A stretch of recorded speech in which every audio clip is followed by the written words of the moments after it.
And we are live. Hello everyone. I guess step one is, can you hear me? It seems to be the first thing I ask every single show is the, can you hear me into the chat? But I guess that is the nature of these Twitch shows, isn't it? But we've got a sign. Thank you, Bubble Reg. We can be heard. So yes, hello and welcome everybody. This is the Beyond Screens Alternative Controller Show. My name is Alistair, and with me once again is my co-host Tatiana. Welcome back, hello. Tatiana. Thank you. Welcome back too. Oh, thank you. And hello, everyone. So in this show, we invite creators of out-controlled video games to tell us about their work and show us what they're working on. So for those of you who may be new to the world of alternative controllers, what these are video games made to be played using unusual custom-made controllers. For example, someone might have made a game using an electric guitar, or maybe a door stopper, or perhaps even a bowl of custard. Or the creator might have created a totally new object by soldering together electronic components. And today's guest is Jerry Belich. Jerry is a multidisciplinary game and experience designer from the US. He specializes at, I quote, breathing life into extraordinary creative and technologically based experiences. And among his portfolio is Choosatron. It's an interactive fiction storytelling machine, kind of choose your own adventure game with a thermal printer. So before we welcome Jerry to the stream, let's see the game in action.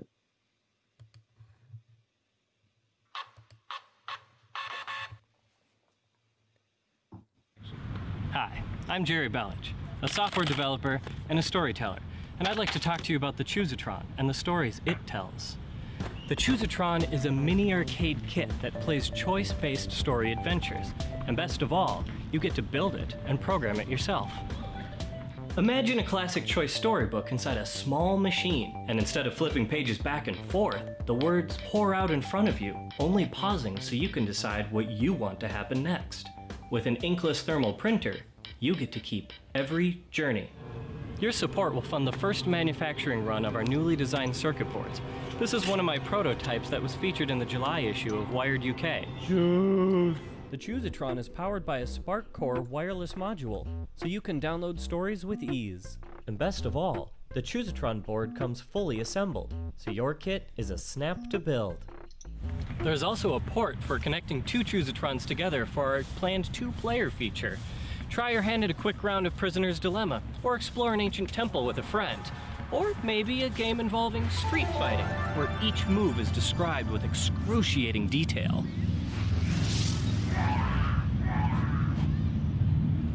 And finally, a USB connection will allow for the Choosatron to be updated and reprogrammed. I will be open sourcing all of its hardware, so it can be free like this dove to update and customize.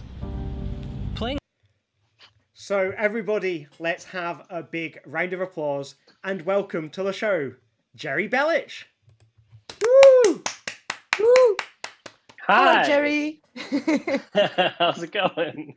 Doing well. How are you doing yourself? Great. Doing pretty well. It's interesting to see that video after so many years. I look so young, and then a couple days ago, I finally got a haircut. I had a bushy beard, and my hair was very pandemic crazy, and I had it all cut off. So now I look quite similar, and it's still startling to me. So that was the video from the Kickstarter campaign, is that right? Yes. Yeah, 2013. Wow. But that was, I mean, it was a successful pitch, wasn't it? Because that was, I mean, you pitched for, was it $22,000? 22,000 US, and then got just a hair over 75,000. Wow. Nice. That's incredible. Yeah, it was a little surprising actually, considering what I was selling, but that's obviously super there's interesting. something that appealed, yeah. Yeah, that's super interesting because, and maybe we can start with this actually. So in the out control world, there are not so many ways to fund what we are doing. And some of it is by exhibiting and being paid for the exhibit, or maybe we can have some offers as a freelancer that are coming because people heard about our out control games. But you did something that is actually amazing, which is managing to kickstart a whole out control game. I mean, I don't know any other game that managed to do this. That's like, I'm so admirative of this. I mean, it honestly, there was a fair bit of luck involved, frankly, because I happened to hit this sweet spot of something that touched on people's nostalgia. It touched on like storytelling, obviously, and storytelling where the readers are like get to be part of that story. It was very appealing for like younger audiences and older ones, again, because of the nostalgia and the tactile aspects of it. Especially kids really loved like seeing it print out right before you, and the artifact, like that was huge for people. The fact that afterwards you got to tear that off and you had this piece that represented your story. So if you play the same game, you're going to come away with a different piece of paper, probably a different length, with a different outcome. And people, I've heard just even now, people, when they're like, oh, you made Choosatron, they're like, I still have my printout. And it's super delightful to hear that, because it means it meant something. It's this like bookmark of a moment in their lives of having this like particular experience. And I suppose that, combined with the fact that it's very, very small and compact, that it's not complicated, like you put in another roll of paper, you're good to go, there's no ink. And the bill of materials was fairly reasonable, which means I was able to do it without completely crashing and burning, because I'd never done manufacturing and any of that before, and it did not go completely successfully, but it went successfully enough. That's very interesting, that usually all control games and game installations in general are supposed to be exhibited, so the experience is quite ephemeral, like temporary, and it's located in time and space. And here the idea of getting something from it that you bring home was, I think, also part of the success in it. But the part that is the most interesting for me, because it segues smoothly with my next part, is your background. So you started actually by studying film some years ago now, almost 2 decades ago. And clearly one of the theme or topic that is coming a lot, a pattern I see in your work, is storytelling and narrative design. Actually, you do narrative design for a regular video game, right? Yeah. I'm a content designer, and which includes narrative design work for Squanch Games. So I started there the beginning of this year, and it's been super fun. It's actually the first time I've done full-time work for a studio. Before, it's always been contract. Like I'd done narrative and writing work for Alchemy back when they did Discourse. So like the game where all the people get stuck on the island, and we have videos of this horrible deaths.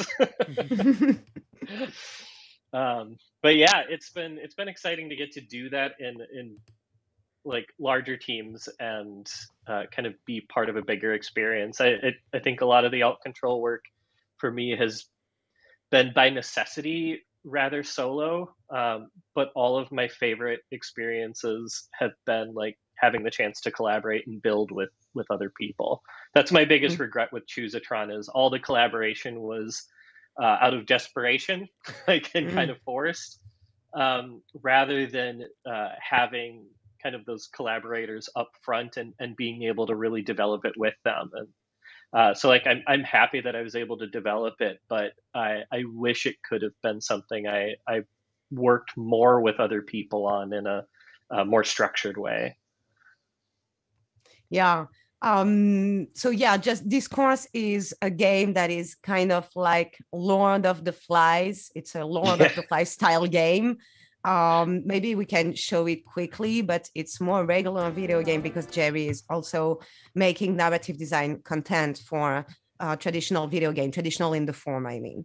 And Yeah. so yeah, your background is also in well, 2 decades ago, you were studying more like cinema and film, etc. And then you turned towards computer sciences, and way later into fine arts and experience design, which are the three topics we can find in your work. So that's Yeah. not a surprise, actually. Your education is quite relevant.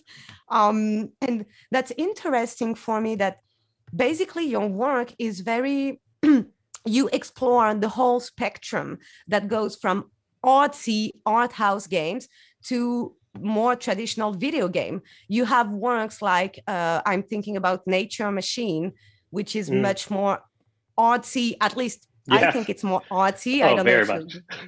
And it's like a projection installation where you enjoy procedural nature scenes, etc. And on the other side of the spectrum, you did stuff with VR.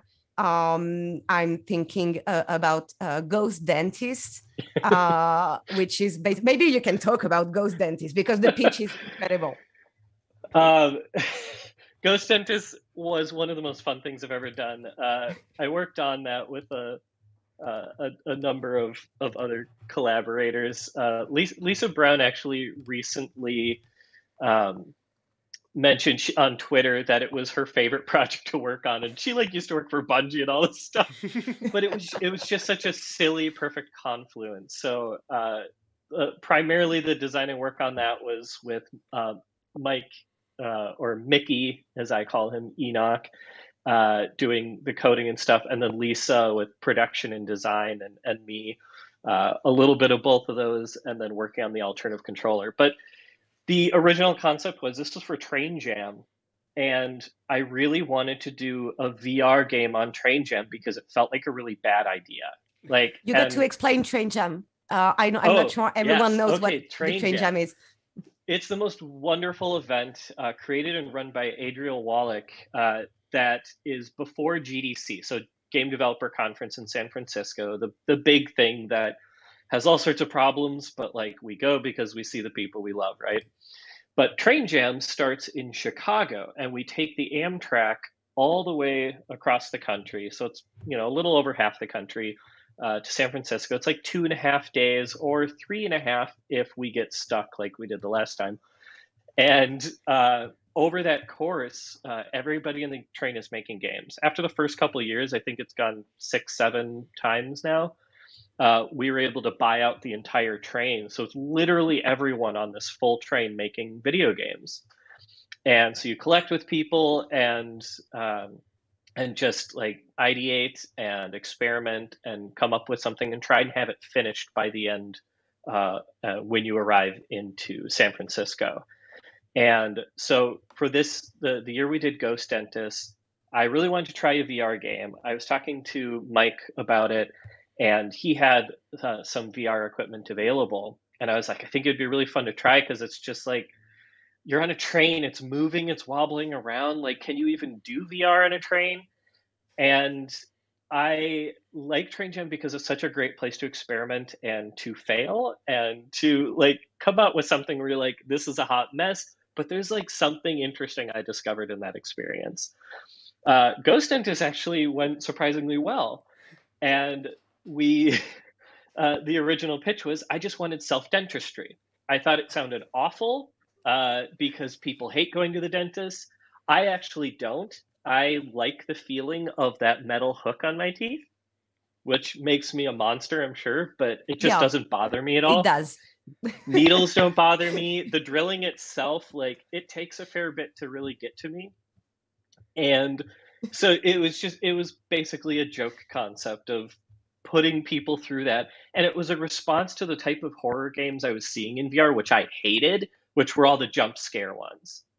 And so I wanted to play with that concept of like, well, what if you're the one like doing the horror like on yourself? So you're the one scaring yourself and creeping yourself out because you're just having to do something that you don't even like it when other people do to you, and now you're being asked to perpetrate it on your own body.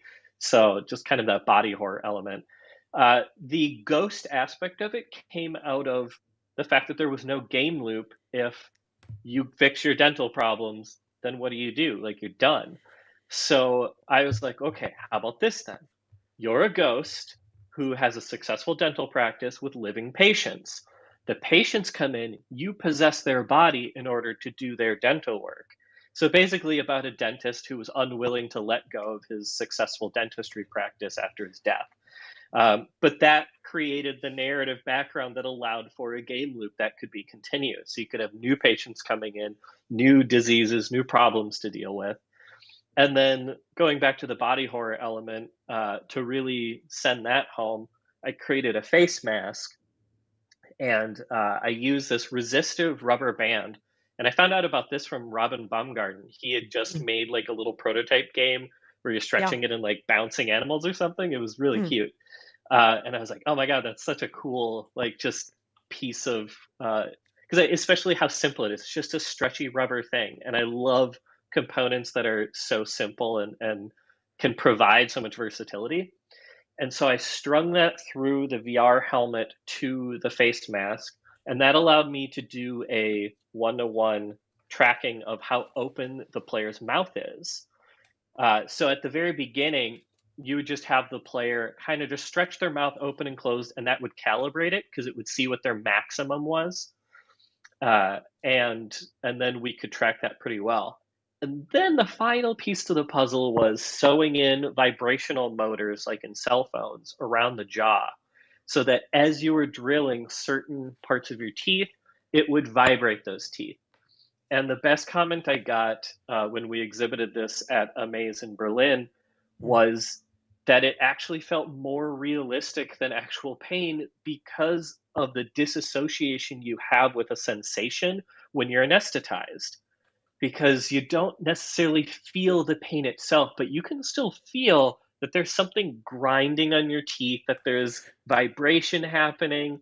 And so it fascinated and upset people, which was exactly kind of what I wanted. I mean, that's a magic combination, isn't it? It really is. And when we'd exhibit it, there was never a line, there was always a cluster. And when somebody finished playing, because people like to watch it, because people also look very silly in VR, as we all know. So have them doing their own dental work, and that just ramps up. So it's very hilarious to watch. But people would kind of look around at each other like, all right, who's going to go next? Who's going to volunteer? Because it was like, all right, who's going to give of themselves to entertain the people around them? And that spectator component was unintentional, but actually ended up being one of my favorite parts about that. That's so cool. This is not a smooth transition, but I'd like to know, what would you consider your first alt-control game, or a playful hardware game, or whatever, but use of tangibility to be the first one? Because usually in this part of the show, I directly say, oh, and your first game was, but for you, it was really hard to define exactly. It was Choosatron, straight up. When I was working at a, blanking on words, just building apps and doing some installation stuff for an agency. Why can't I remember the word agency? So, you get a bunch of clients doing lots of commercial work, and we were doing a big project in the Cosmopolitan Casino in Las Vegas. So it was this big installation, and I was working on the code side of that. And there was a content team in New York that was working on the simulations that would be running on top of this. So it was syncing just all sorts of screens and everything together. And one of the calls we had, I was just kind of pinging them. We had a little extra time, so I was just asking them questions about how do they prototype? How do they do their creative prototyping and like test out their ideas? And they're like, oh, we use Arduinos and da da da. And that was still kind of the main board at the time. Like that was the one of like really affordable way to get into that stuff that was just very accessible. And I was like, oh, that sounds really cool. I've seen that. Like, I've always wanted to play around with that. But it's just one of those things you never get around to. And the week after that, there was a package on my desk at work with a new Arduino. And it was them just being like, here, now go do something, go make something with it. Awesome. And I felt like I was like, well, I have this responsibility now. Like, this wasn't something I bought that I was like, maybe I'll do something and then check it in the drawer. Like, they gave this gift to me, and I was like, I have to do something. So I went to Adafruit.com, I went to SparkFun.com, and at the time, I believe on Adafruit, you could literally go A to Z on components, like just the entire list. And that's what I did. I just read every single component, what it did, what it was for, because I didn't know anything about it. I didn't have any background in electronics. And when I ran across the coin acceptor, I was like, oh, hell yeah, that's awesome. I want to make something with a coin acceptor. Like, I miss that feeling. And I remember when I'd been to Las Vegas for some of the projects I was doing, I was so disappointed when I found out slot machines no longer like took coins or shot out coins. It's all just numbers. It's all just digitally handled. And I was like, but that was the fun part. I was going to be fine losing my money to you if I got to have all the jingle jangle, but that's gone. So I was like, screw that. I want the coin acceptor. And then once I hit the thermal printer, the whole idea was instantly in my head. I was like, I want to make an interactive fiction arcade machine. Because I had a deep love of like choose your own adventure type stories and all of that while I was growing up. I thought their quality, even as a kid, I was like, it could be written a little better in some cases.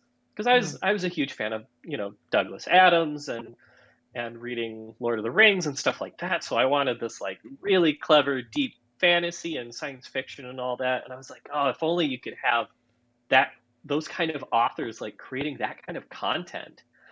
But that whole idea was all in once. I did one order of parts, and that was when I built the first prototype of the Choosatron, which is right here actually. Let's have a look at it. So it's got the coin acceptor. It's a Amazon box, I think. So I mean, got the old print. And that keypad at the top, is that is that just there as, is that a functioning keypad as well? Is that just decoration? Yeah. Yep. No, this is a functioning membrane keypad. So it's got just kind of a little bubble and you can feel the click, but it's very, very thin. And it's got just a thin cable that goes inside, which you might be able to see here. So you see that cable coming down. Yep, and then you've got a thermal printer, and then a little box to catch the coins. And then you could see a SparkFun prototyping thing. It's got an Arduino stuck in it, and then it's got just a little breadboard. And this was the absolute first one that I ever created. Wow. And I would bring it over to friends' houses. And this was before I didn't have any intentions for this. I was just like excited I had made something that worked. And it was such a good learning experience because I had this set of parts. I had keypad for input. I had printer for output. I had the coins as another form of input. And so what I did was, because I did have a coding background, so that was actually, obviously a big advantage to me.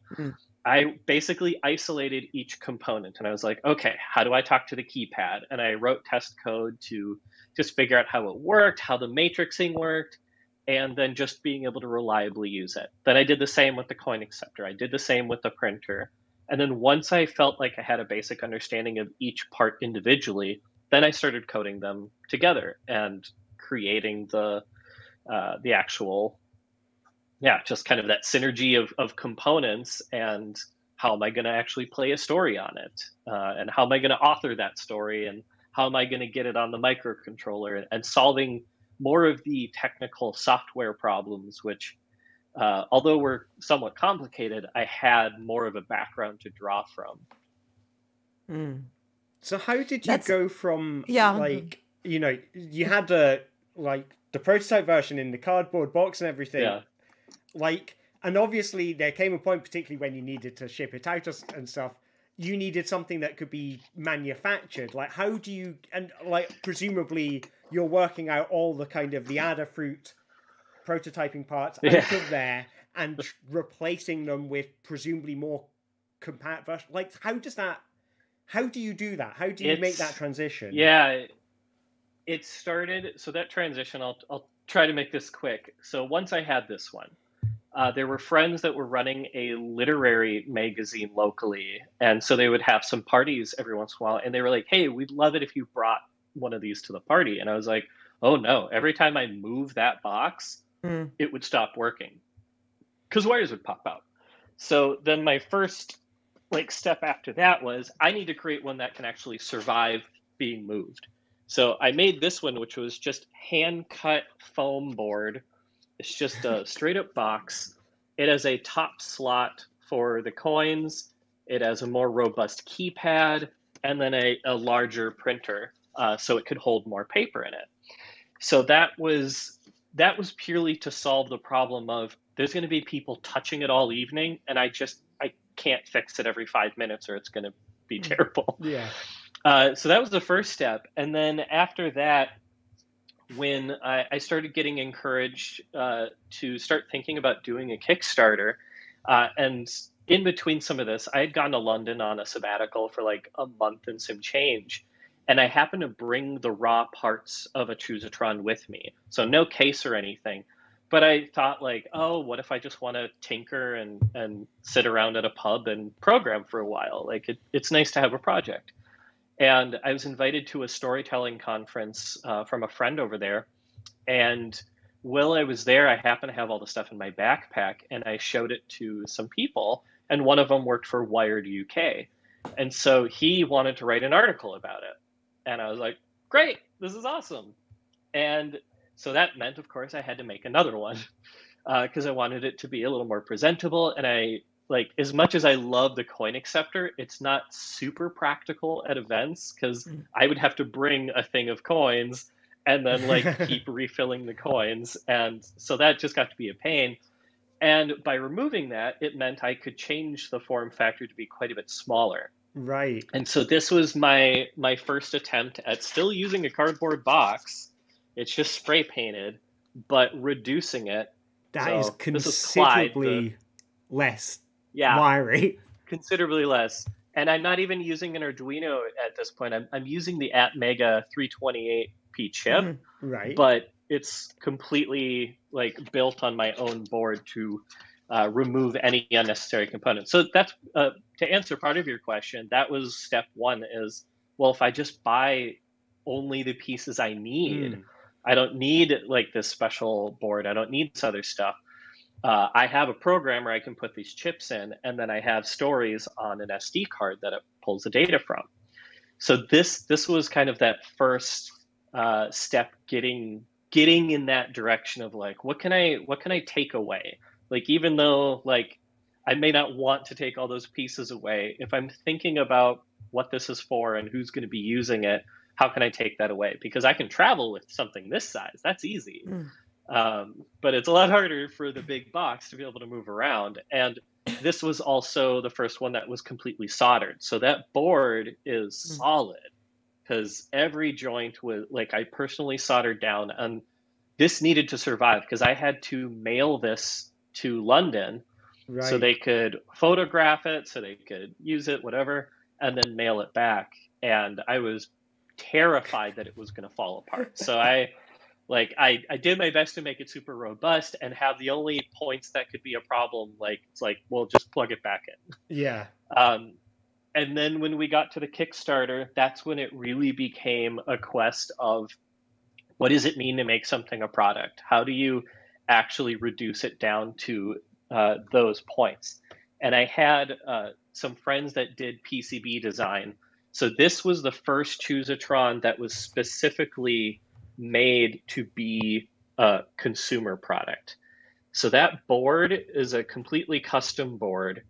It still probably has some unnecessary components on it, but we've got the SD card You've got power, you've got a power switch, you've got some regulators, resistors, and then there are some test points and some connections to inputs that I had in case I wanted to do some other special features. Right.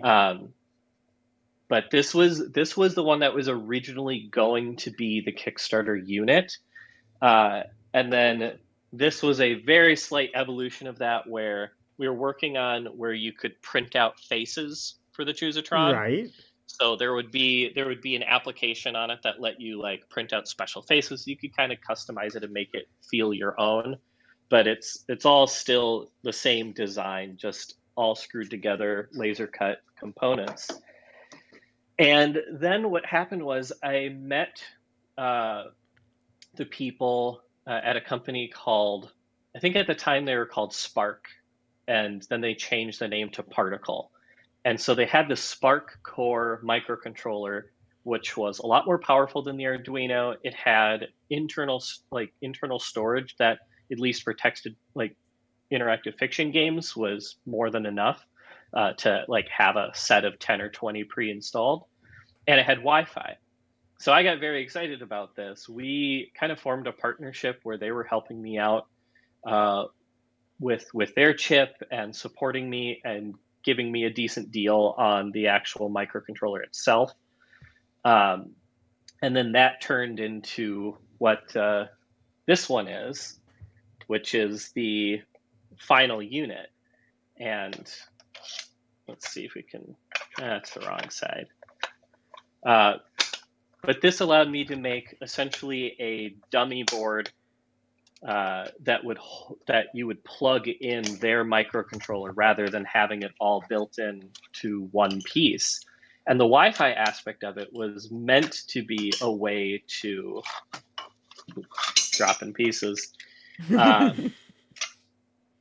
So this is the new custom board, and then that board on it is their Spark Core microcontroller. Right. And so my board doesn't do a whole lot. It plugs in the printer, it plugs in the keypad.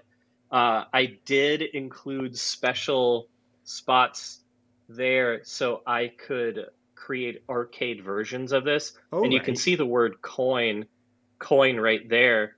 So I actually had kind of a desktop version that I was able to build just using the same board, where I could put coin acceptors in, because I wasn't willing to let that concept go, because I liked it a lot, and I wanted to at least be able to build them myself, even if others couldn't.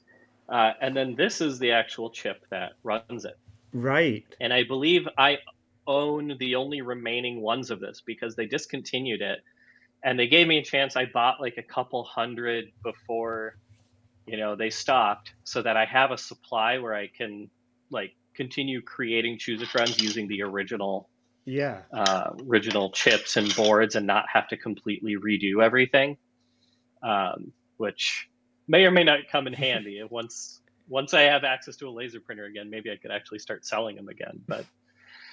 But that was the evolution. It got all the way down to this kit, and as you can see, like all the panels fall apart. There's no screws. It's all just like pulling these pieces out and plugging it in. For me, it was really important, especially for kids, that it be a kit that they get to build themselves, but did not require any soldering or anything like that, because I know that right there can be a really big barrier, because I don't know many kids with soldering irons. I don't know many parents that love their kids using soldering irons. That should maybe change, but Rome wasn't burnt in a day. So that's fascinating, this kind of devolution of Choosatron, basically. Actually, you have one behind you that is also the alt-control GDC-01 version of it. It's the only piece missing. Yeah. So is that a Choosatron as well, or is that something different? It's functional. Technically not. Actually, this is running off of a Teensy board. Right. So it's not actually running off of any Choosatron hardware or software. The only similarity technically is the thermal printer. Right. But when I was asked to design the award, so when I made the award, I basically made two, mostly because I was worried if something went wrong with one, if it got lost in the mail, and I wanted to have a backup. But my hope was that I would just be able to keep it so that I had just another example of a piece of work that I did, and it was a lot of work. Yes, I can imagine. But So this was the trophy that got given out to the winner of the ALT-CTRL GDC award in 2018. 2018, yep. And so each piece here is slotted in vertically, and has stuff mounted to it. And then I designed it specifically so that the tension of the paper would push it up and through the screen. So like if I turn it on, this is backlit. It's hard to, it's hard to see because it's backlit, but maybe if you bring it up close to the camera or something. That's so nice. Gosh, it's so bright. And then if you fiddle with these for a bit, because you see it's just printing out noise. If you fiddle with them a bit, then it prints out a clear picture. If only I could turn off that backlight. But this one is The Simpsons, and every channel had a different printout. See here, you can see them easier, like as they come back out the top. So one of the channels was Star Wars, one of them is The Simpsons, one of them is a horror movie, and there's a Great British Bake Off, sweet theme cake, and then one of the channels is the Welcome to the 2018 IGF Awards, and then it would pause for a bit, and then it would print out the winner, so it would announce the actual winner. Ooh, and then a nature channel. That's so amazing. It's basically this. It's very over-engineered, but it was really, really, really fun to do. Yes, and I Getting guess the tension right. Yeah, was a pain. But these are touch sensitive, so you could play with that. And then this is the power switch, and the more you turn it on, the brighter the LED is. And you can't really see it over the camera, but it's a warm, flickering LED. So it's supposed to give off this kind of TV, old-timey TV feel. Yeah, light bulb. And then this is, like 8-switch rotary, so that I could have a channel for everyone. And then I just did ASCII art for them all. And so it was meant to be like a whole process where you turn it on and the TV's noisy. You play with the antenna, it clears up the signal, and then you navigate the channels until you find the channel that's playing the IGF Awards. It was complicated, but I'm actually really proud of this piece. It's awesome. It's the best trophy I guess I've seen. And what's interesting in this version of Choosatron is that basically the first Choosatron was made around 2013. Stop me if I'm incorrect.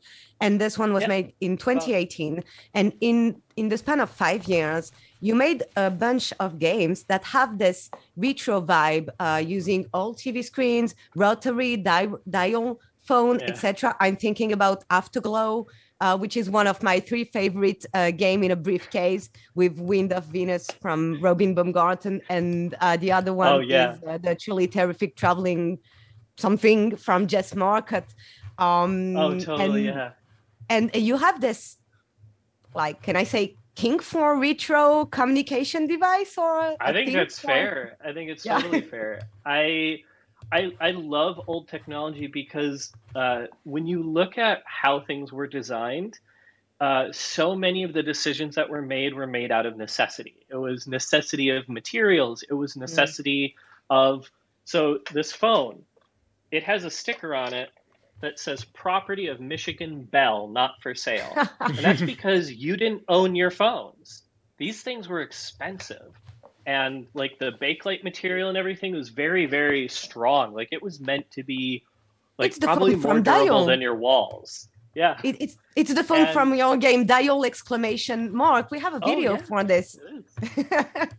And it works. This is a Bluetooth phone. So there's the on-off switch. Okay. If I turn this on, it'll pair with my laptop and it will type. Like So just so you know, like, we're showing a video right now, of that phone in action at the moment. But let's have a look inside. And inside, you've got that power switch hanging off the side, and then it's actually just an easy key by Adafruit that's wired up to the rotary. And the beautiful thing about rotaries, and actually this is to answer part of your question about why I like old technology. I mean, one, it's those different design aesthetics. Like, why did they do things the way they did them? They didn't make a rotary because it was intuitive, right? Like, they made a rotary because they needed a mechanical way to handle this, like, interesting problem, and they needed to communicate using pulses. And so that's how it works. You have basically two circuits on a rotary. One that opens when you begin dialing and then closes when it finishes dialing, and the other that opens and closes every time it passes a number. So you wait for one circuit to open, and then you count how many times the other circuit opens and closes, and then you stop counting once the first one is closed, and now you know what number was dialed. It's as simple as that. Okay. And so with that, like, this thing, it just prints out characters. So I think it's like prints out the letter D when it starts dialing, and then like prints out a bunch of letter P's when it's pulsing down. And when I made the game for it, that's how simple it was. I didn't want to deal with any complicated Bluetooth communication. It's just pretending to be a keyboard. It's sending ASCII characters. And then the game that I wrote for it with Lisa Brown, actually, she was the one that also worked with me on Ghost Dentist. It would just count up how many times the character was typed, and then it knew what you dialed. But that simplicity, it is really beautiful to me, that these old components, they're also easier to interface with. Like, you open up technology now, and you've got chips this tiny that are doing a million things. I love the old clunky stuff because you can actually see it and you can connect to it. This is the original front board of Please Stand By. So this is a television control board, or the interface board for a 1951 television. And I was able to use at least some of the original potentiometers. But they're just all wired up. And then they end up emulating a game controller, and that hooks into Unity. The one I didn't think I was going to be able to pull off for that was the rabbit ears. These are the original 1951 rabbit ears, and inside I was able to glue potentiometers to each rabbit ear so I could detect them being turned independently. And so then when you're playing Please Stand By, that's one of the things that the actions you have to do is mess around with the reception by bending these back and forth. And they make solid stuff back in the 50s, I gotta say. And also in Please Stand By, it comes back to the storytelling and narrative design too, because in this game, the theme is also a retro theme, like just for the audience. Basically, it's about exploring the US relationship with war via a series of interactive vignettes. I think that's the way you put it. Yeah. And exactly. So you come back to the storytelling and narrative design background we talked about in the intro. So it's not just about like, oh, it's cool to hack all stuff, but also you use it to give some meaning to the game. That's so awesome. I think pieces like this have power, right? I mean, they're represented in pop culture, whether or not you existed in the time where people were using technology like a rotary phone.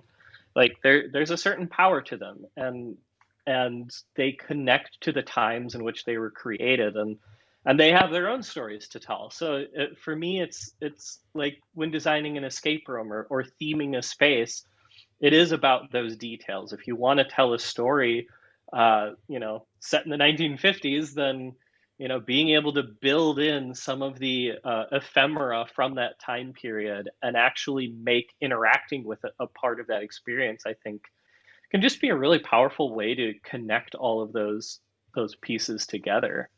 I mean, is your has your because you have a theatre background educationally, like you minored in theatre, you did some training at film school. Like, are there things that you've learned from from your time in theatre, like that has influenced how you would approach an object like that as a kind of storytelling object? Oh yeah, I think definitely so. I mean, I think if one thing that you learn in theater is how much you can do with very, very little. Like what you can do with like just implying, certain things, implying, the functionality of a thing, implying the meaning around a like some space, whether it's empty, whether it's negative space. Like there's so much that you can communicate by focusing on kind of the right details and helping to bring like your audience's attention to where you want it to be. I mean, so much of storytelling is this, I think, really fascinating interplay between, throwing information and whether it's visual stimuli, whether it's text, whether it's voice, whatever, you're throwing the stuff at somebody that they're taking in, but then also crafting those spaces where they're taking part of it. And that may be them just filling in with their own experience, or them actually taking part, as with games and alt control games especially, and actually touching and feeling these different things. I mean, just like when you feel something like the plastic on that rotary telephone and the plastic of something made now, it's probably going to feel very, very different. Like the temperature is going to feel different. The how much it bends feels different. And I think even little details like that communicate about like what this device was for and what kind of importance was bestowed upon it, that it was valued. Yeah. That like it's not cheap, it's important. And then with things like Please Stand By, I also really enjoy using the subversion of the things that we didn't like about these designs. They were imperfect. They had to deal with limitations of the time. So having part of the interface of the television being hitting it to like try and get the signal to realign, or having to screw around with these different components, like that wasn't a fun thing when you were trying to watch TV. Like it was just a part of life because it was, new technology and it was difficult to work with and it was expensive. And so I enjoy revisiting like both the good and the exciting parts and also the frustrating and difficult parts of those experiences, and try and weave those into the story and what that's like. But yeah, theater I think is a huge influence because there's so many places where it's easy to put more when you can do so much with less. And humans as an ingredient to interactive work is kind of incredible because there's so much you can pull from a person and tie it to the thing that they're interacting with. That's why local co-op games, like they don't need to be nearly as complex as single player experiences. Now they might be, but you can get away with a lot of cheating because playing with somebody else, it's less about that specific game. It's more about facilitation. The mechanics of that game are facilitating communication between people, relationships between people. Like even like your work, Alistair, with game shows and stuff. That's one reason I find it just incredibly fascinating, is that it's like this incredibly performative work that is connected through mechanics and rules and other things that help to have that play out. Thank you very much. The other thing in your work that is perceptible and that could, I assume, come from theater is that many of your work feels like stage design or stage sets in a sense. I'm thinking of channel, which is basically a living Ouija board with channels, messages coming from TV signals. Or way more recent, we have Burning Ritual. And all this feels a lot like stage design. Like when you see the interfaces, they are part of the lore. They are part of the diegesis in a way. And that's interesting. I mean, not all control developers think of it that way. So is that also something that's coming from theater and such? I think so, because along with acting, I really did love prop building and mask making and just creating these pieces that would give you that focus, right? Like, you've got a completely blank stage, like having, you know, an old TV on a stand over here and a rotary telephone over here. You know, those things are super important, right? Like, and so I think with theater, there's it's really powerful to then you don't need to fill the entire space with tons of stuff, but like give the importance to the things that need it and give that detail to those things. Like, and I think with a lot of creative work, it's tricky because you need to be really mindful of keeping things equally crappy in a way. Like, you don't want one thing to have, you don't want the sound design to be just ridiculously good and professional, but then other aspects of the design not get much attention, right? You want things to like lift up in some kind of direction together so that they all reinforce each other. And in theater, like, I think that's true, but just in a very different fashion, where you want to mute the spaces or aspects of it that you don't want people to be distracted by, and really like drive in that focus. So that, I mean, you know, lighting design, all of that, obviously that's a huge part of like helping people know like what's important, what they should focus on. But yeah, I think the act of like prop making and prop building is really fun and fascinating to me, because you are then having to decide what's important about this object. Like, if I'm making a prop telephone, what do I need to make work on that telephone? Does it need to ring? Does it need to actually dial?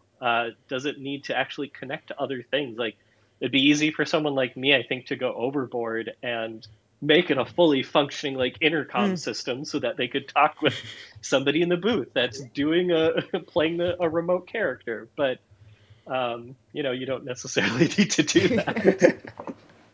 And prop hacking too.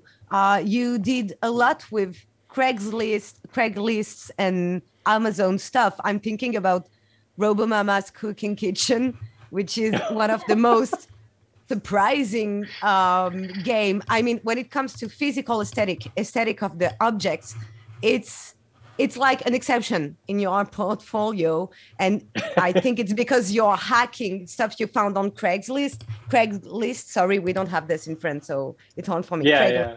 And maybe you can talk a bit about this. How is it working for the audience? So they can see the video. That one was made. There was kind of an IoT, like Internet of Things hack day that I was attending, and a good friend of mine, Christina Derovich, back in Minneapolis, brilliant woman, like done all sorts of wonderful hacking herself, and she found this on Craigslist for like $5, and so she was like, let's hack this together, let's make this. And I was like, this is awesome. Let's take this cheap like play kitchen set that doesn't do anything, and let's make it do something. And so it was a really fun experiment of like starting with kind of a secret ingredient being kind of thrown in our lap, and trying to decide like what could we do to bring out some of the qualities of that, making the faucet functional, and like how do we, you know, we wanted hot and cold water, so how do we indicate that? And so we used like the embedded LEDs that would animate to show that there was water flowing, and then change color to show the temperature. And then all of these vegetables, we kind of decided on this, like, okay, if it's going to be a cooking walkthrough experience, then we need a way to detect what ingredients. And the quickest way I could come up with was install an arrangement of capacitive sensors in the frying pan, and then have all the vegetables and ingredients have a certain pattern of capacitive pads. And they all had the same number of pads, but some of them were just foam and not capacitive at all. And then by placing it on, it would just check, okay, which capacitive sensors are being triggered. Oh, that's the apple, that's the cucumber, whatever. But yeah, that was just a really fun kind of game jam for us for a day to create this weird kitchen experience. And the RoboMama's Cooking Kitchen component of it was, I can't help but whenever I'm making something to build a story and world around it, even if the players are never going to know what that is. And I think part of it, it's fun for me. Like, what universe does this object live in? You know, why does it belong? And then the other part is, I think it's actually a useful tool for designers to maintain consistency with the storytelling that's evidenced through how something functions. If I'm making decisions about how something works, like Afterglow is another example of that. I had a very specific world where that game lived in. And the whole story is that, like, the Soviets are like have this super weapon that's just almost ready. It's so close, but they don't make it. It's too late. The super weapon is unveiled. You're able to like start fighting back using this special like briefcase super missile weapon, whatever it is, but you're doomed. And the game is framed where no matter how much damage you're able to do, you're not going to survive. And that was partly an extension of classic old games like Missile Commander, where you don't win the game. You just see how long you can keep like this onslaught at bay. And so there's a sense of hopelessness. And I wanted to like, and you don't generally feel super hopeless when you're playing Missile Commander, right? Like, even though it is hopeless, that's not what it's evoking. And so for this, I was like, I wanted to latch on to that. And I want you to feel a little bit hopeless. I want it to feel dark and like, well, dang it, if I'm going to go out, I'm going to go out in a blaze of glory. and for RoboMama, it was obviously less dark than that, but that same kind of design principle where I wanted to build a basis of a world for this thing existing. And it was about a robotic caretaking entity that would teach you and help raise you and teach you how to cook. And like, by just like, you know, putting this light on, it's like, oh, that's the ingredient I should use. And I'm not a great cook, and I would love to have a RoboMama that like I could be like, okay, I want to make lasagna. And it's like, all right. And then it just lights up I got to get the noodles over on the shelf and get the sauce, and, you know, little lights up, go over here. I got to get the cheese from the fridge. And so it was just about this like domestic robot that was meant to help kind of raise you a bit. And I think there are some other weird parts to that story that I can't remember, but I just like that consistency of like, as I make a decision of how the game works, making sure that fits within the world that I've already kind of established for it. That makes a lot of sense. Before we just want to interrupt because we are nearing towards the final segment of the show, which means that it is the time for me to introduce the audience interaction game. So steady yourself. Dun, dun, dun. Are you prepared? I mean, you don't have to be prepared right away, but you've got like 10 minutes to steel yourself, you know?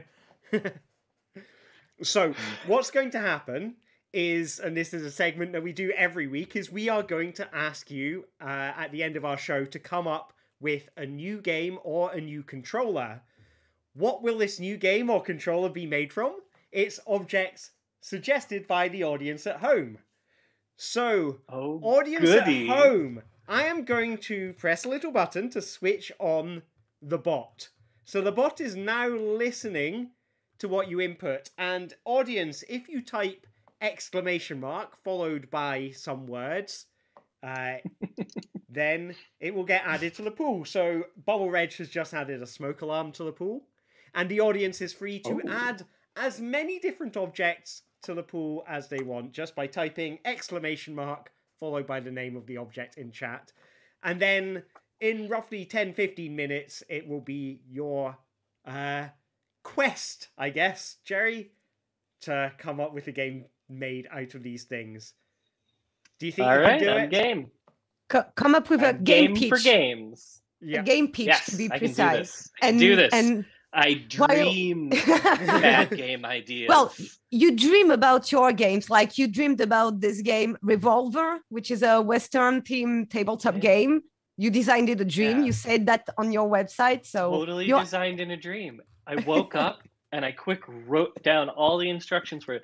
I designed a new dream the other night, except it was through the framing of two friends, Robin Baumgartner and my friend Helen, showing me this game that they had made using cards on the ground. It was very strange, but I feel like they kind of own it, even though I technically came up with it. But I don't really know how intellectual property rights work when it's dream design. And while the audience is giving us some words, I will ask a question from them.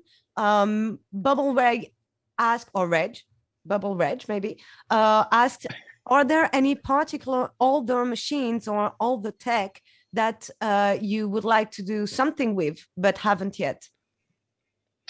So like specific like microcontroller stuff, if that's kind of the question, my favorite boards to work with are the Teensy boards are one of my absolute favorites. It's super well supported. It's pretty cheap, and there's a crazy variety you can do. I used to teach an alternative controller class, and I'd start them out with a Teensy LC, which stands for low cost, because you can emulate keyboards, mice, game controllers, touchscreens. And the beauty of that is you could then take existing games and make an alternative controller that works with it without having to figure out a complex communication layer. Or you could just make completely new experiences. Another board I've really enjoyed using is the ESP32, and they're coming out with some new variations. Again, very powerful, but that one integrates more Wi-Fi, Bluetooth, and some other wireless technologies that can give you a lot of flexibility. And they have like an S2 now that has some new features and gets rid of some of the ones from the standard one. So those are my favorite boards to play with. I mean, as far as like other tech. Well, I mean, I think I think what Bubble Reg was asking about was, and do correct me if I'm wrong, but I think what he was asking about was, you know, like things like the old telephones, the old 1950s TVs, like are there any TVs and such like that you'd like to explore that you haven't done yet? Well, tech was part of the question too, but I think this is fair enough. Yeah, there is actually. I was looking at stuff using the telephones that they'd use on submarines that were just direct connection and they were unpowered.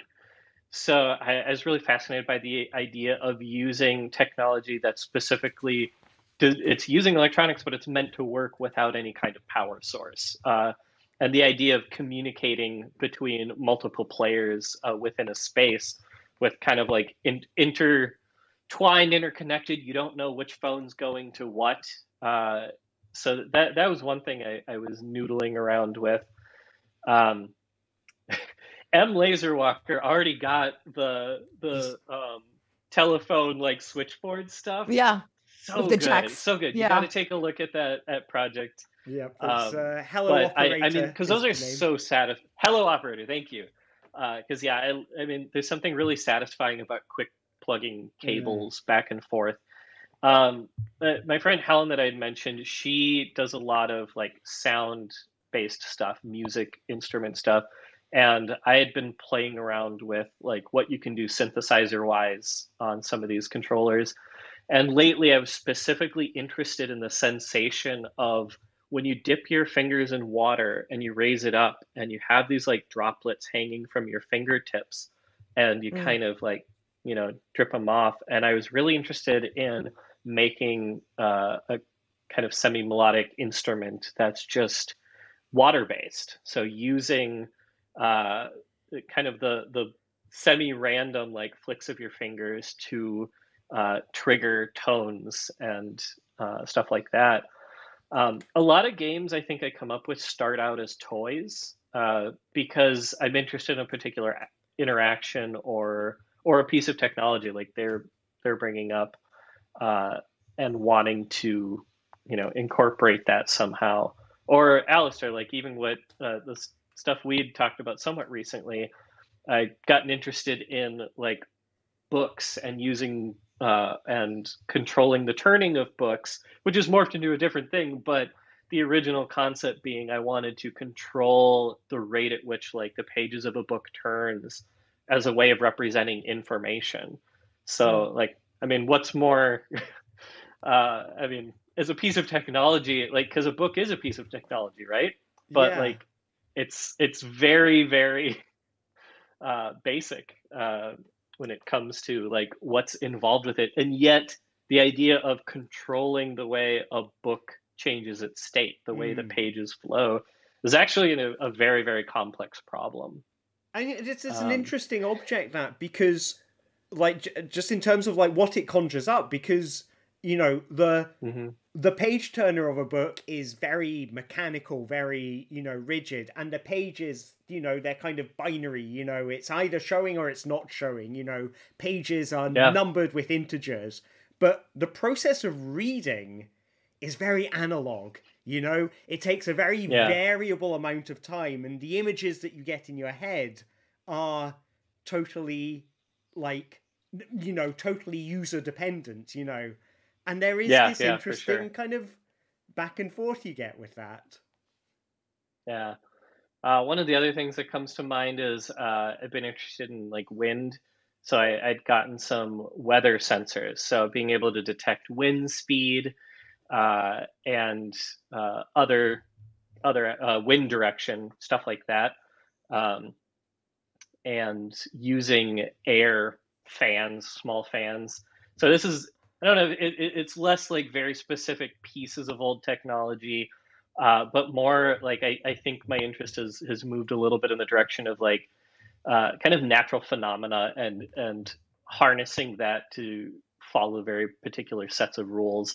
Like, and I've come back to water for a number of project ideas where it's like I'm having small boats in water containers and using wind and locks and moving things around, but as something that isn't just a toy, that has like very particular goals and multiple people influencing these different components. So it's something about like working with like those natural materials that are in some ways notoriously difficult to harness, right? Like water is not the friend of electronics. One of the games students of mine made was like a battleship style game that they used using like spreadsheets, and then also having to actually like throw these like metal torpedoes in a thing of water and detecting that it's hitting the water, and then that initiating like a hit for the other side. So just a kind of a very basic example of that, but or the candles for burning ritual that Tatiana, you'd brought up earlier. That was a weird challenge because I basically had to learn candle making to try and do this. But once I learned like, oh, you can buy wick that has a zinc core. Now, zinc is not the most conductive metal you can get. But I'm not trying to power something through it. I'm just trying to detect if there's a signal coming through it, or just anything at all, really. And so using that, I'm able to detect by using like an electronic lighter if it's being lit. I can detect your fingers when you put the candle out or when you put a metal capper on it. And it was really interesting to be working with wax and wicks and all of these like materials that are actually going to be burned and consumed in the process, while trying to reliably take in data from them. And soldering to a zinc wick is not very fun, but it did work.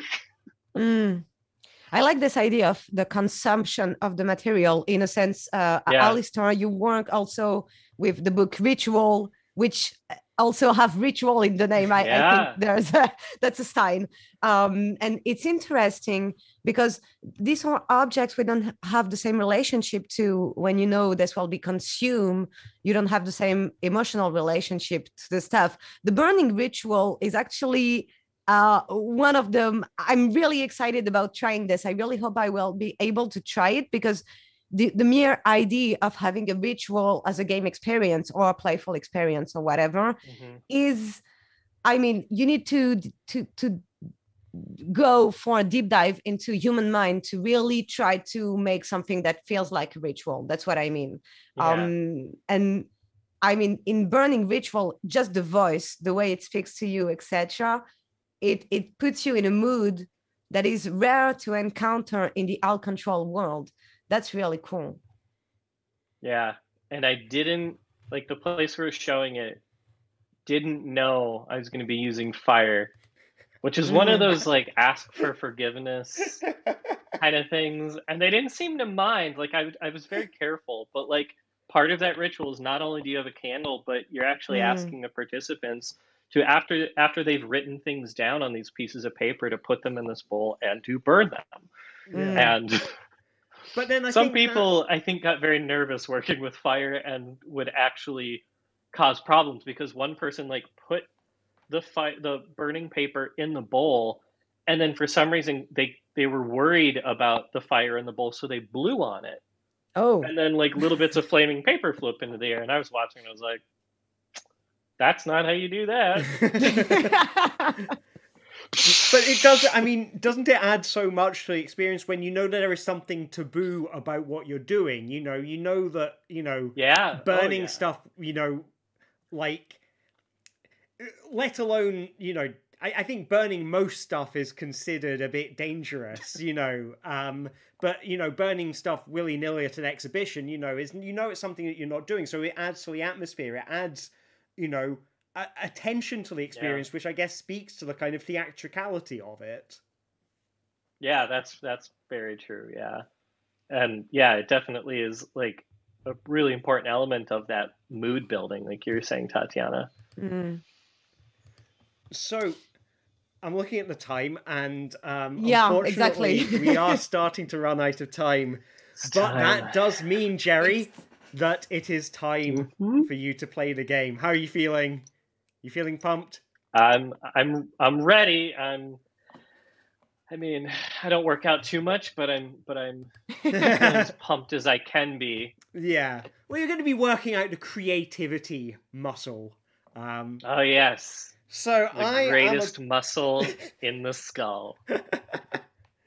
So I am about to press the big button, which will reveal the objects from the many objects. Thank you very much, everyone, for submitting these. The bot is going to pick 5 of them totally at random. Okay. For you to make something out of. So your objects will be a Furby, an umbrella, oh my God, a vacuum cleaner, a cash register, and a smoke alarm. The gazebo wasn't picked up. Okay. Neither was the 1960s style handheld mixer, unfortunately. Although you can feel free to include that if you want. Wait, what was the 1960s one? 1960s handheld mixer. A mixer, a handheld mixer. That's good. Okay, so we've got Furby, umbrella, vacuum, cash register, and smoke alarm. Okay, so what I'm seeing here is we have got I'm thinking a bakery situation. We've got sprinklers here that are going to be potentially turning on water. Got the smoke alarm, and the Furby is our baker, and the Furby's being given commands by the user and how to bake this stuff. So the big problem being, of course, that the Furby is a very terrible baker. and without very, very precise instructions, is going to end up burning stuff, making a mess. You've got flour. So we have in one part of, almost see like a diorama with like the Furby central and rotating, and then that activating different parts to begin. And when they move over to the flowers, like to the station, it poofs out flour. So having like, I don't know, I could probably rig up a small vacuum piece that both sucks in and expels. So having and then having a valve so we can push out a ploof of flour. Oh, that's nice. And then being able to suck back up to clean. And that'll be dual purpose, because the interesting thing about flour in the air is that it becomes very flammable. So there was a great flour fire in Minneapolis years ago, many years ago. And that's what happened. It's a flour dust in the air and like, poof, bad news bears. Wow. So I would want to then have an ignition so that we can light that up, and that be a form of like, oh, you've done something wrong. So we poof up the flour, we can start a fire. That's a mechanic. That, of course, is going to set off the smoke alarm. And that, of course, sets off the sprinklers.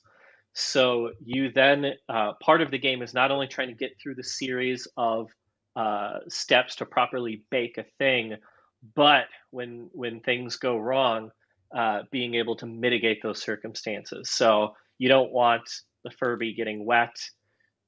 So you need the umbrella, a little umbrella, like those like tiki ones that like can extend and pull down. Yeah, like a little cocktail umbrella.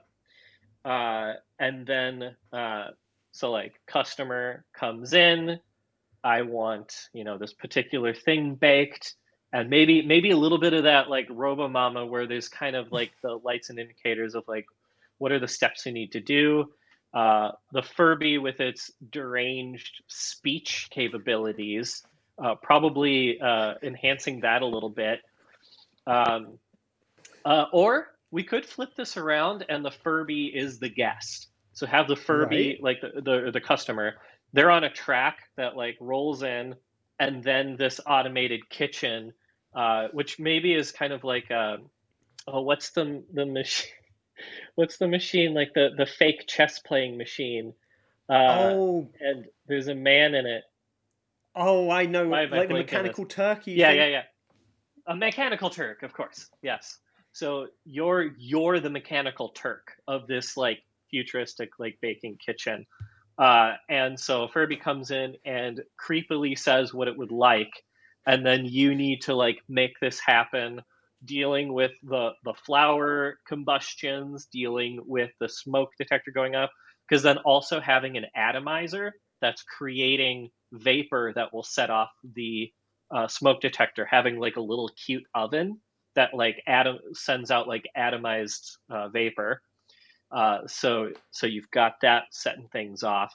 And then if you don't get the umbrella open for the customer in time, then they get like, irritated, and then they go off in a little huff. I don't know, whatever creepy thing the Furby is going to do. Cash register, I think, is the only thing I haven't integrated yet. But presumably, like, this is a business. This isn't charity. We need to get paid. There's a reason that Choosatron still has inputs for the coin counter in there, Right? Exactly.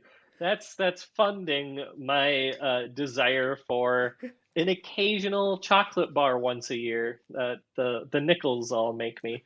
Okay, so the cash register. I have to say, I love how much you've just dived into this, just fearlessly right away. Like, there's not been a second of hesitation. You're taking my design time.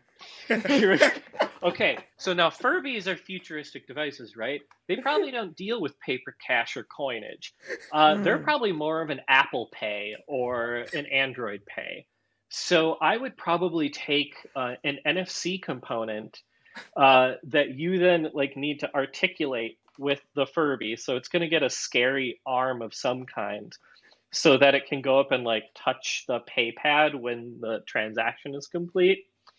and then detect that, and then maybe a little display that's showing like how much money you've made, and then with penalties for the customers getting wet, so you lose money. They don't leave a tip, so if things go really well, they ding ding little tip, and then if the rain goes off, if the sprinklers go off, well then you've like probably ruined some supplies, so getting dinged for that. So it's like, how much money can you make in a day of business with this like robotic Furby diorama of a futuristic baking kitchen?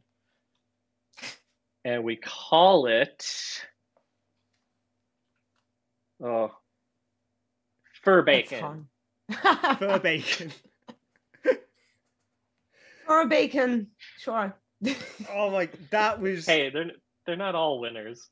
That was beautiful. That was like, I mean, I would build an elevator just for that pitch. Excellent.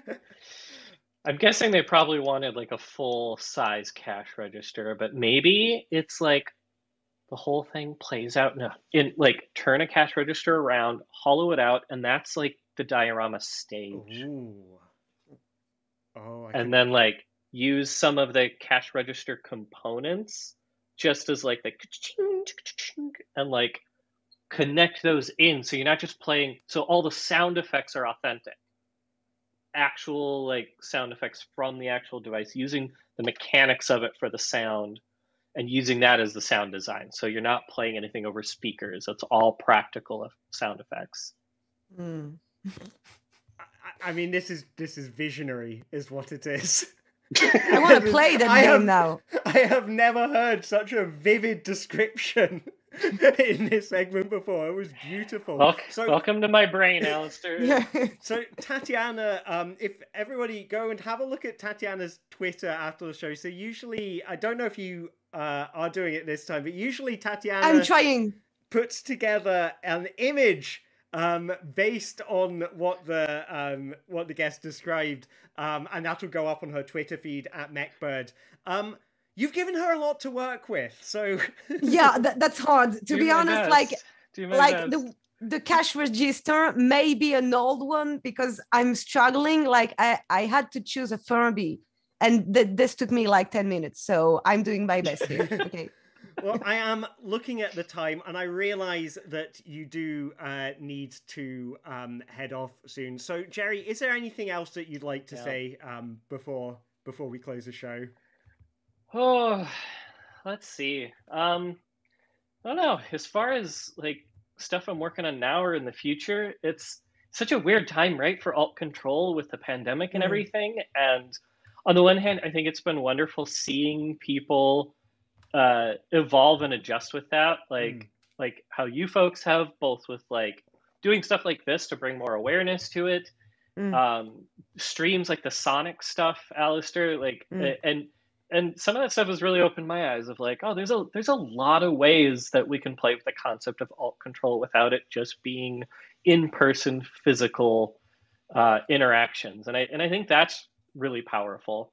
Another thing I've been excited about is the Playdate, which is a small handheld contraption with a crank, and it has a crank, and I made Choosatron for it. Ooh. So it's got a Choosatron parser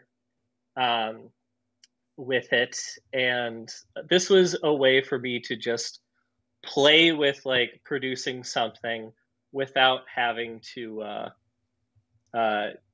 deal with lots of components and stuff, because I did a move across country this year. The pandemic has eaten up so much energy, and that's been, I think that's what I like to talk about very briefly, is how like what it's like dealing with periods of time where, I mean, things inside your control, but a lot of things outside of your control put you in a situation where you can't necessarily do the kind of creative work that you generally feel compelled to do.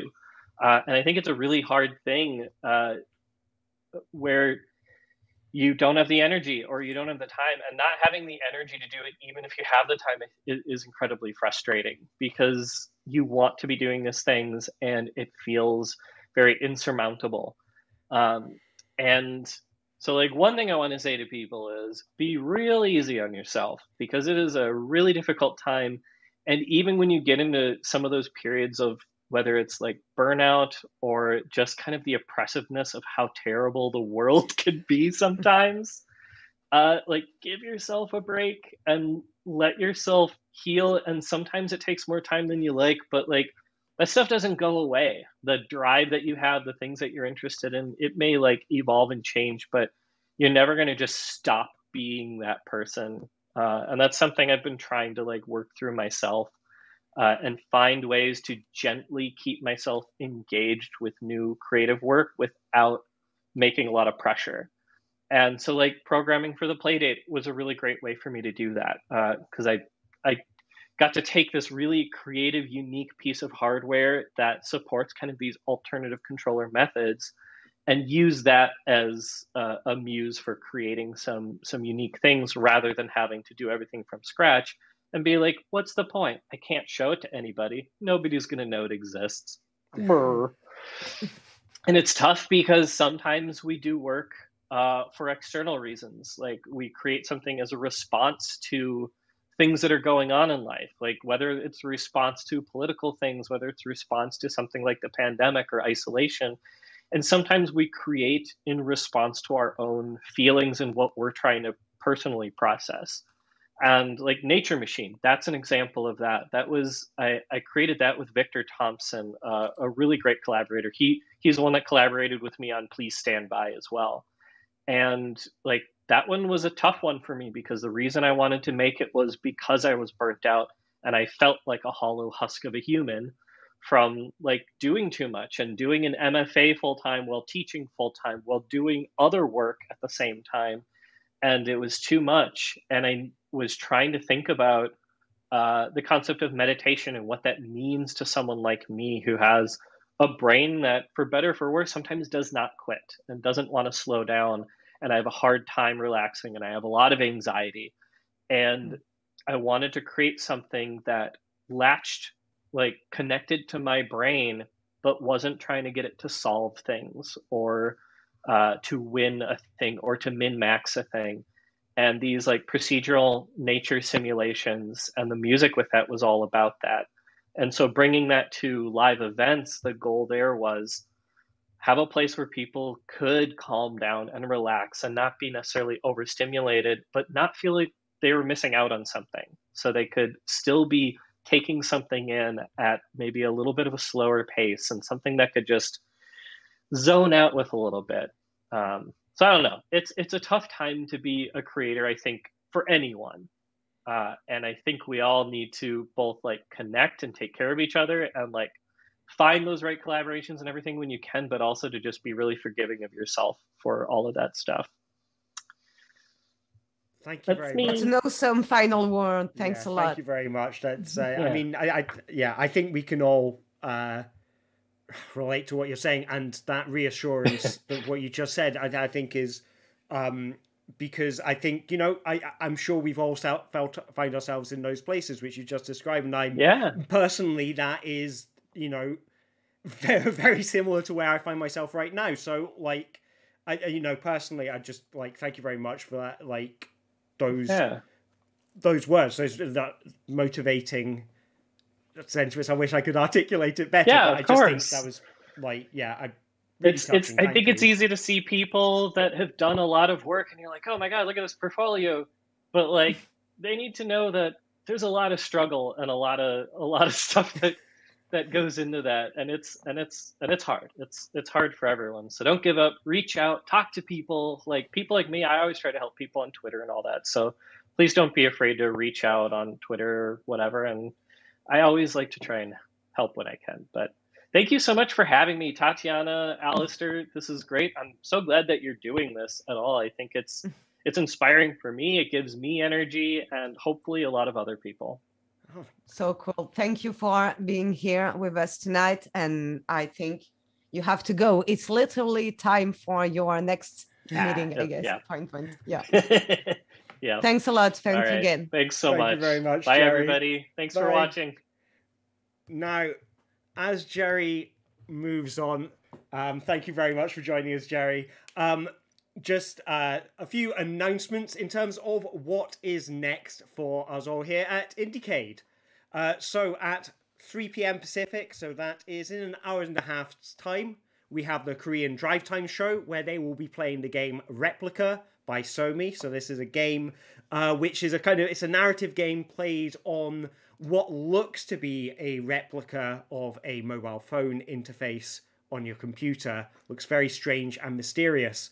And then at 6 o'clock Pacific, we have Monster Readings with Zach. So Zach Wood will be doing tarot readings with monster-based tarot cards. So please do tune in for that. Have yourself a tarot reading. I've had a monster tarot reading myself from Zach, and it was very delightful and enlightening.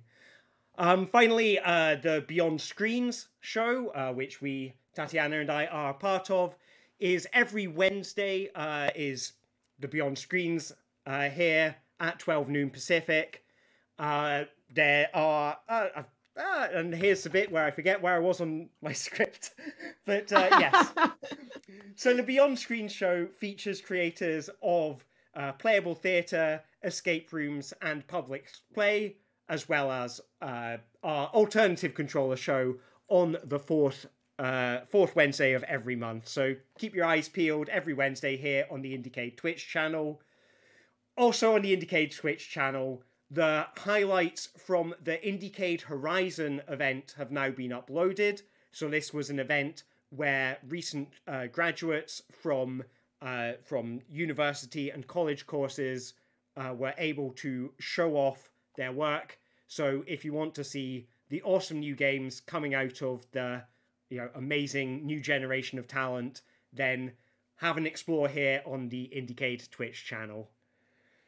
So without further ado, I'm going to switch us back so you can see both of us, Tatiana, but we are I'll have to move there we go. This looks about right, doesn't it? You can see, if you lift your head up, you can just about see us. But yes, Tatiana, any final words before we head off into the night? Sure. Goodbye. Goodbye. I think that's a good nice ending. Thank you very much. Bye, everyone. Have a nice evening. Thank you. Have a nice day. Bye.